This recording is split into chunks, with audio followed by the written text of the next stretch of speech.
அந்த கேள்வி அங்க கேளுங்க. இப்போ நாடே பதறி போயிருக்குது.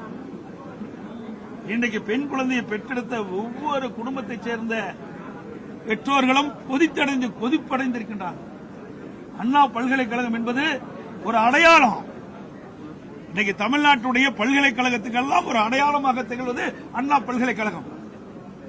இன்னைக்கு புகழ்பெற்ற பல்கலைக்கழகம். இந்த பல்கலைக்கழகத்தை படித்தவர்கள் அறிஞராக இருக்கிறாங்க.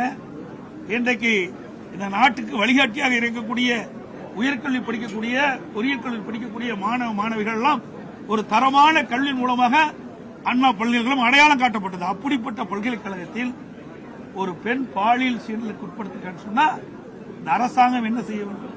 இந்த முதலமைச்சர் உரிய முறையில் நடவடிக்கை எடுக்க வேண்டும். எதையுமே சொல்லல. தப்பு இருக்குது, குற்ற உணர்வு இருக்குது, அதனாலதான் அவர்களால் பேச முடியும்.